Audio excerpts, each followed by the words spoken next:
Matt, it's great having you here. Thank you so much for joining us. Well, thank you.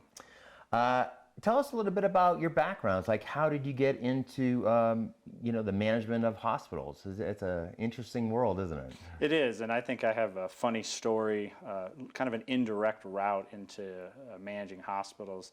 I'm a clinical psychologist by training, and I was trained in half a dozen hospitals. And when I finished my training, I had kind of decided that I was not going to work in hospitals. And the reason is that I didn't feel back at that time that hospitals were very sophisticated about how they thought about people and how they thought about patient care.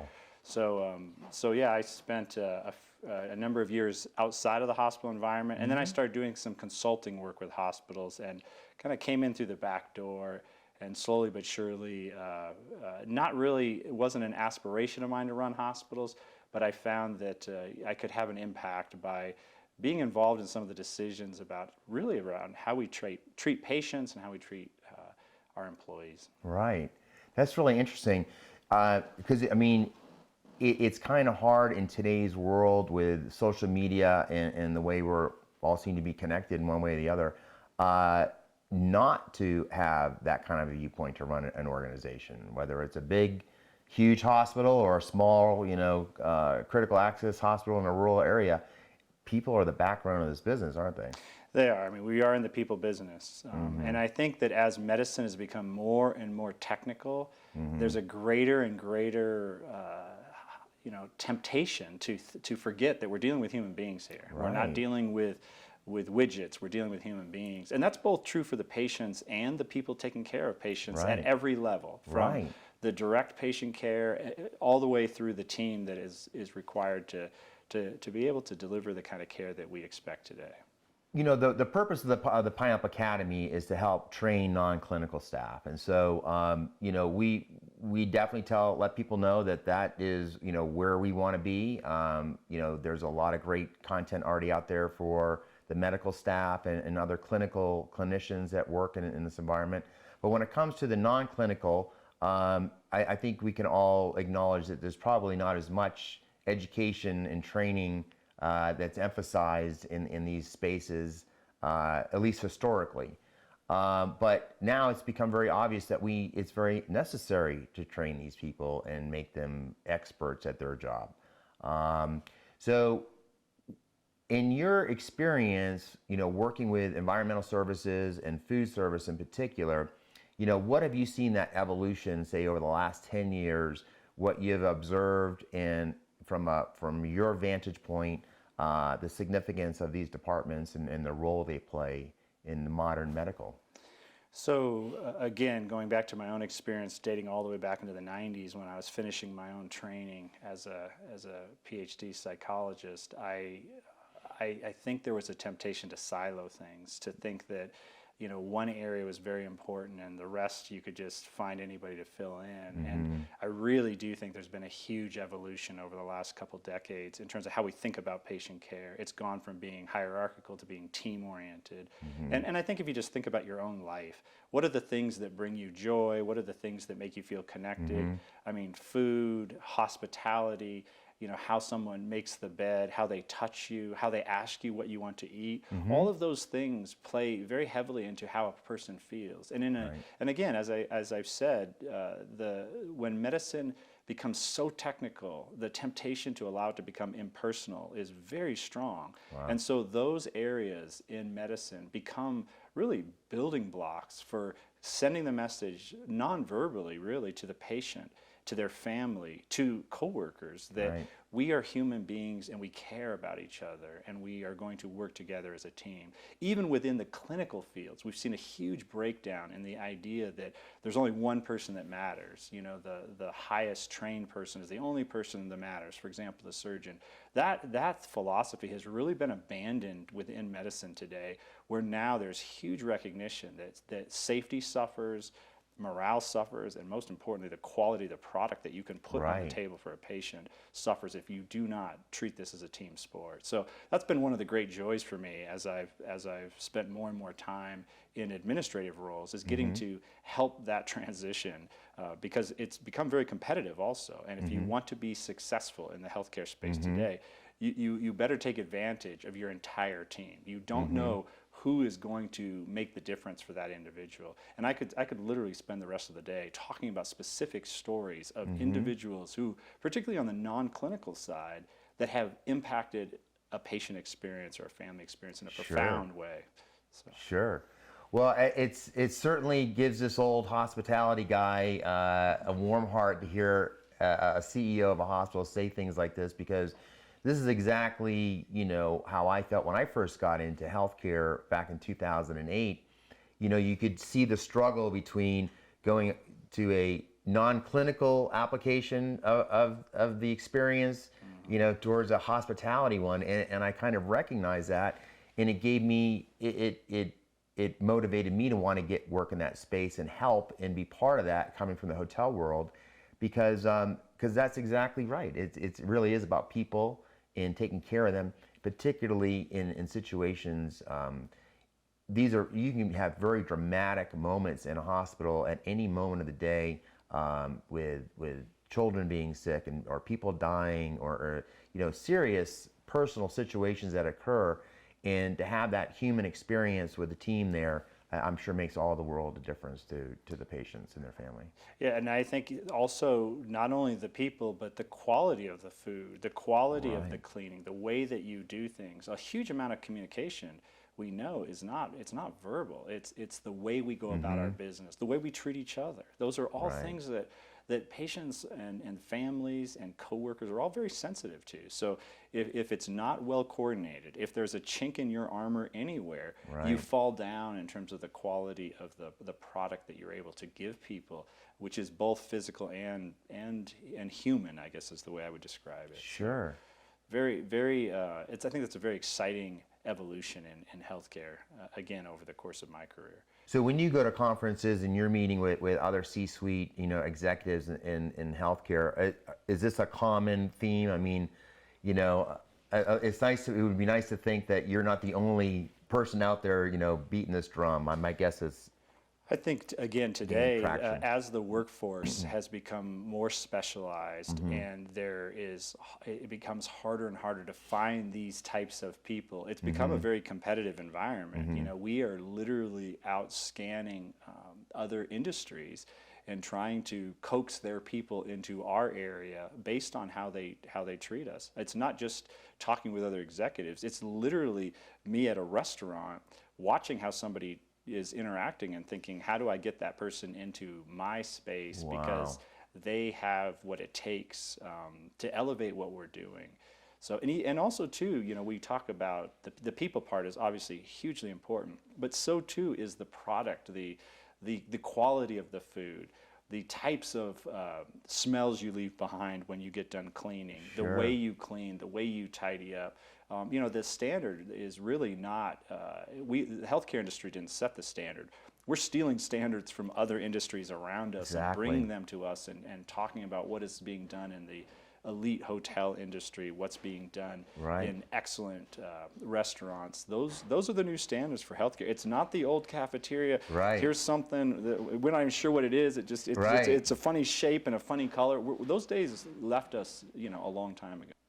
That's a fascinating thing to say, because I wrote an article about 10 years ago, and it was, what can the hospital industry learn from the hotel industry? Because that's the world I came from. And just making the comparisons now, the comparisons that are equal are, a physical building, people, personnel, food, equipment, those kind of things. But at the end of the day, they're very different environments with a different purpose, or a different outcome is we're looking for. But at the end of the day, it's either a happy customer or a happy patient. And so the result is really the same. It's just how we get there. Obviously, there's other steps in a hospital. But I see the link between the two industries as being very important in a good way for both industries. But to your point, I'm blatantly trying to steal people from the hospitality and restaurant industry and moving into these spaces, because this is, from a work environment point of view, I don't think there's any comparison to a hotel and restaurant company versus a hospital environment to work in. and maybe you can talk to a little bit more about that. What you see, what defines working in a hospital versus say at a hotel. Yeah, so I think in the hotel world, there is, and restaurant world, the margins are very, very tight. Hospitals have more resource, and the expectation is different in terms of the speed. In the hospitals, you have to be very sensitive. Some of your population cannot respond to pace. Pace may change dramatically. I think that one of the pages that we have to take out away from what's happening in the restaurant business or the hotel business is they survive on very lean margins. They're very, very disciplined. But they also, the experience of being in a hotel or a restaurant is very different than watching a loved one passing from this life. Those are very different moments, very different pace. And you have to be able to adjust that from a child coming into the world to a patient who's in a hurry to get back to work after they do surgery to someone who is terminally ill. And every single encounter that you have to be sensitive to the fact that the patient and their family has a whole host of things going on inside them that you don't know. And so you have to approach that in a much more curious way and a much less mechanical way than you can maybe get away with in the pace of the modern kind of Western world when it comes to hotels and restaurants. Not to take anything away from the complexity of those environments, especially, again, I want to give them their due around the incredibly narrow margins that those industries survive off of. They're also, I think that's one of the challenges for us in healthcare. Healthcare is too expensive. We have to find ways to get a very high quality product and very high quality people, but be able to live, with less revenue, and that's something that is a great challenge. I think particularly in the rural healthcare space, we have to be smart about how we do our training, how we bring people into our system, how we retain people, how we advance them within our organization, so that we can constantly have stability and excellence that we're not having to recreate because half of our workforce decided to get up and go where they could do something different. So what would you say to a hospitality worker, looking for opportunity? What would be your, argument for say, hey, you should take a look at this and this is why? So I think you have to look at the continuum of the person's experience. The days are gone from when one person was going to be in one career their whole life. Again, I spent a decade of my life becoming a clinical psychologist, doing clinical research. Today I'm running a hospital. There's definitely some overlap, but they're very different. The same thing for people who begin a career in the hospitality industry or, really are not sure what they want to do. My expectation is that you bring people into the organization knowing they have a variety of different gifts, and it's our job to figure out where those gifts are best utilized. And I think that many of the areas, the non-clinical areas, are often ports of entry for people to figure out where are my gifts, how can I use them, and the principles in those areas, particularly EVS and food services. Those principles are very important. As a 16-year-old, I worked in fast food, and I learned lessons as a 16-year-old that to this very day I think about. Now that I'm older in my 50s, there's a lot of key principles about taking care of people that and taking care of their physical space in a personal way that allow you into the healthcare space to look at the broad assortment of activities that go on in healthcare and figure out where do you fit best.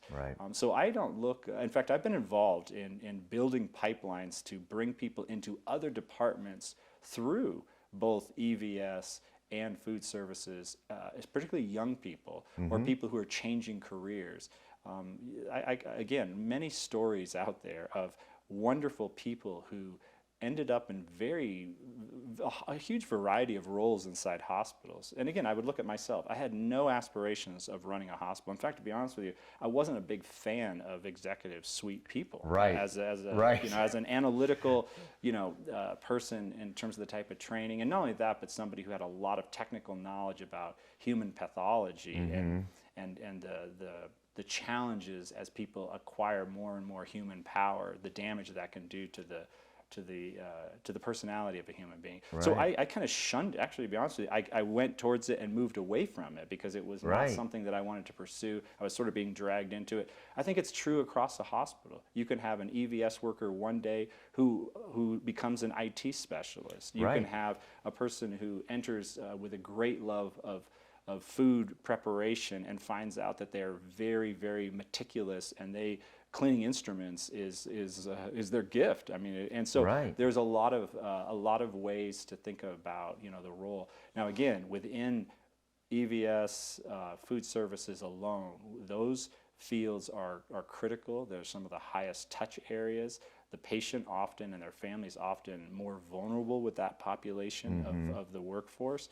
And the idea that you're just here to perform a technical duty, that went out the window a long time ago. Right. You are dealing with the human condition, and being able to be successful at that is pretty important to our overall success. Even the person you see in the elevator that may not even end up in your space, but whose loved one is just gotten a cancer diagnosis, that employee has to know how to interface Right. with that reality, because it's a daily reality. Right. And so we've had, I think, a lot of success at helping our employees recognize that your job is not just a technical job. Right. It's way more than that. So what would you say to food service directors today, in hospitals? I mean, we know the narrative at this moment of time in history. We're all looking for people. We're stretched. One day food service directors are doing pots and pans. The next day they're delivering trays. And the next day they're sitting in an executive meeting, talking about, KPIs for the hospital. So what do you say to them, and what advice would you give those directors out there right now? It's the same feedback I would have given hospitals back in the 90s.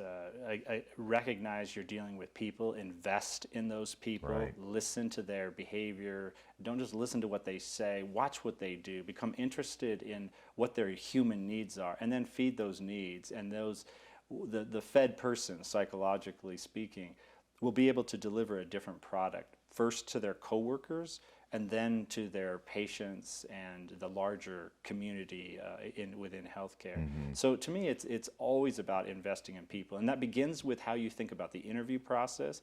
It begins with where you go for your labor pool. Many years ago, I used to admit patients into a substance abuse treatment facility. I did that for a number of years, and we built a pipeline. Our graduates were so impacted by their life-changing experience of shedding the bonds of being addicted to drugs and alcohol.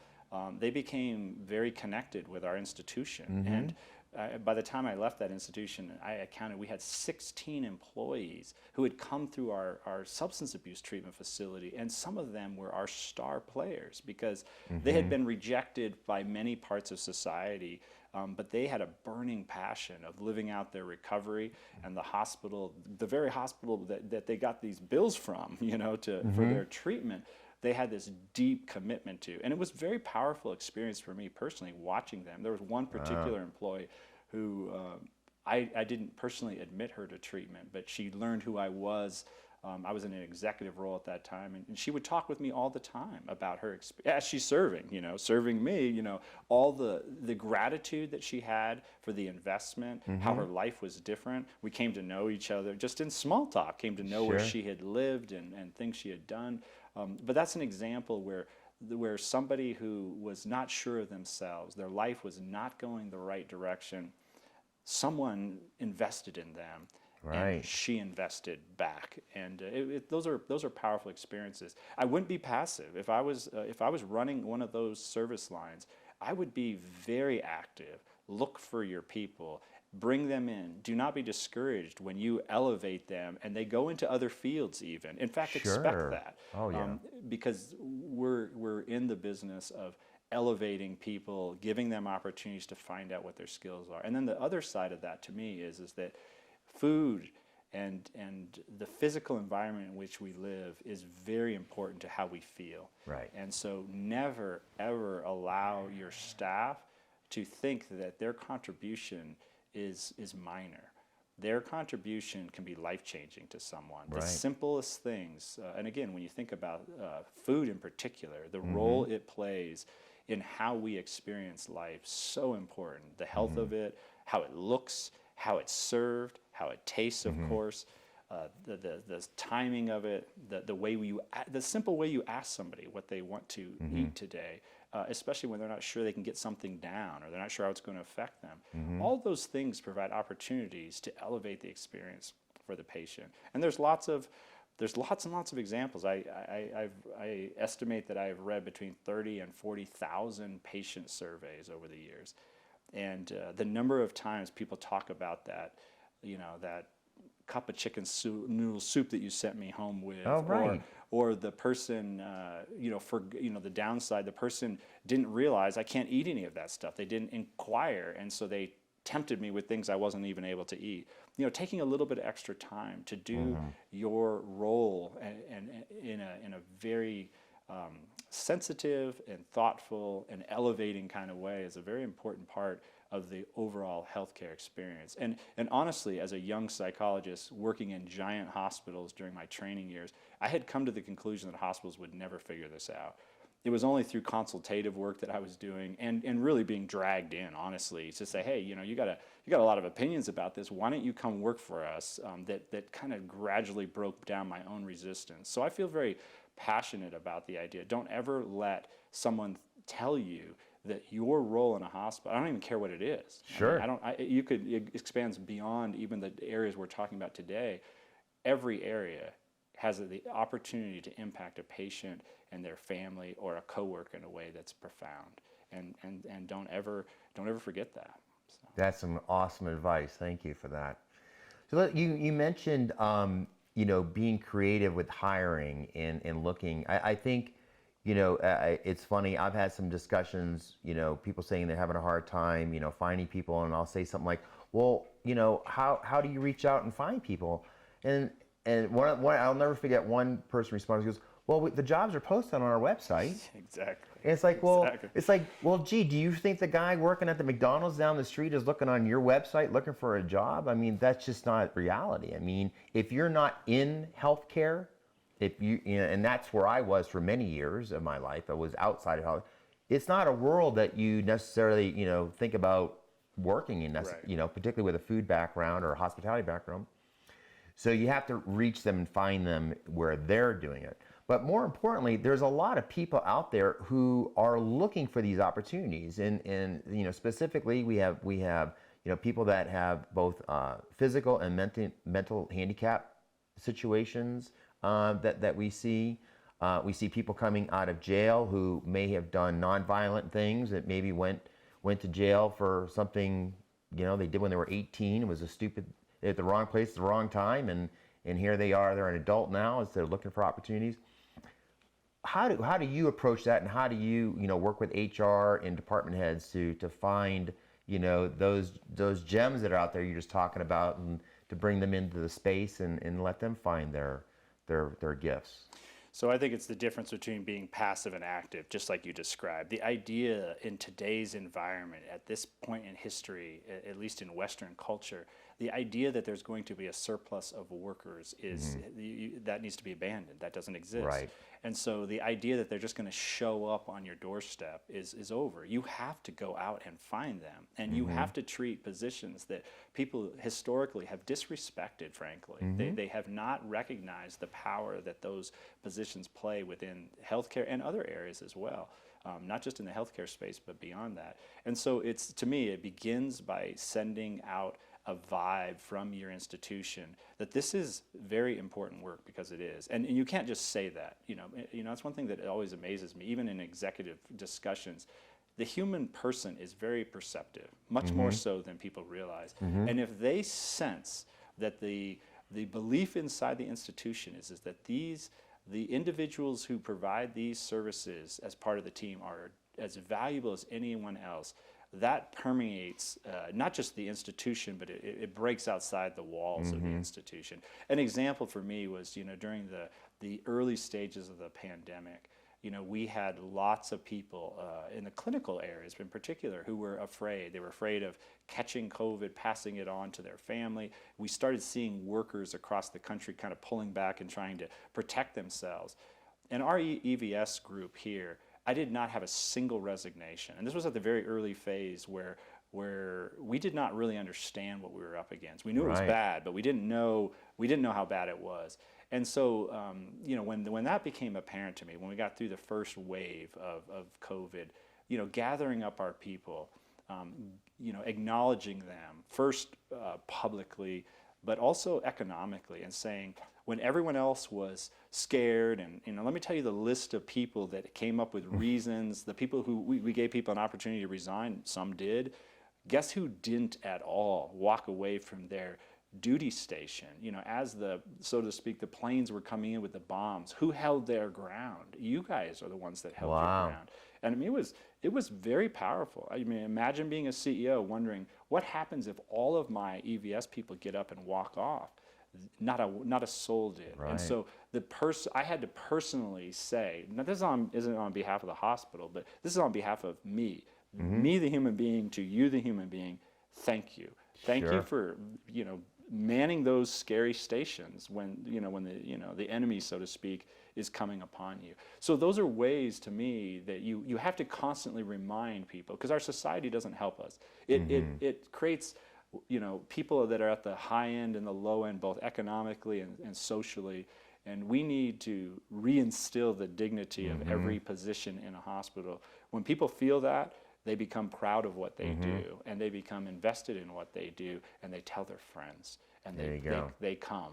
But again, you can't sit by. This is all about going out, looking every time you're in a setting where you can look about, I wonder if this person is someone who can elevate what we do. You're looking for the smiles, the good customer service, the sensitivity towards the human person. All the technical skills, we always say, those can be taught later. Let's look for people that are on fire about what they can contribute to the society and to their coworkers. And again, it's not easy. We don't have the resources to give them the recognition from a historical standpoint in hospitals, especially as hospitals are compressing, that we would like. I would say the other thing too is we have to be very aggressive about how we reinforce economically, and in other ways, if we can't do it, with financial support, through other ways of recognizing that you guys do a great job. Just a week ago, I mean, this almost sounds like this was prep for this discussion, but a week ago, our hospital was overflowing.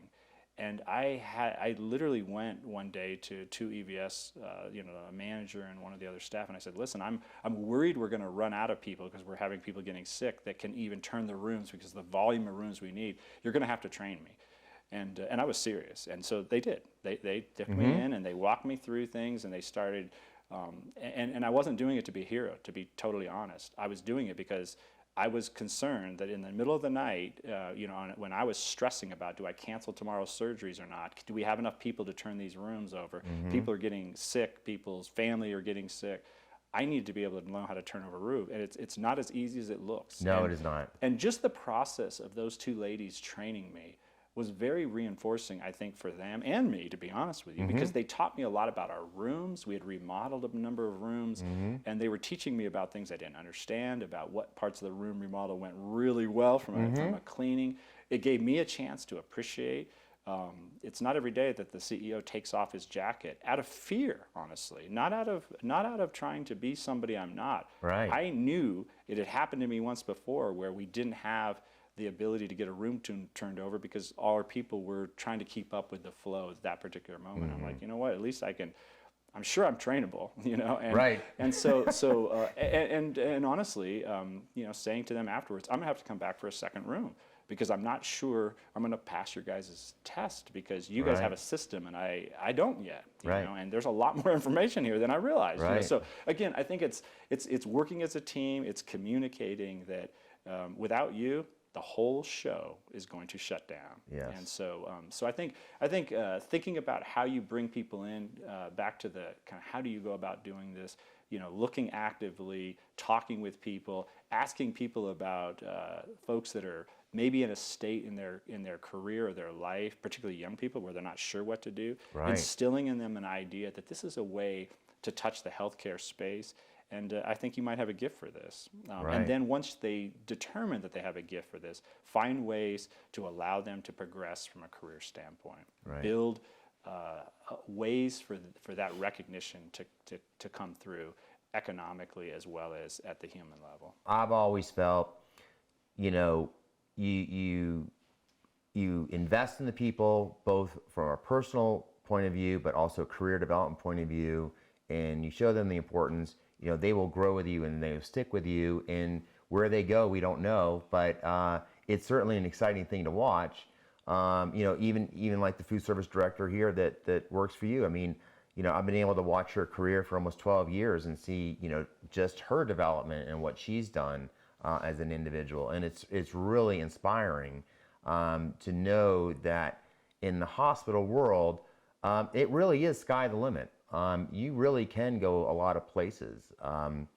And you could start tomorrow as the pot washer at the hospital and you know, put your nose down. I mean, you could eventually become, you know, the executive chef. You could eventually become the EVS director or hospitality director.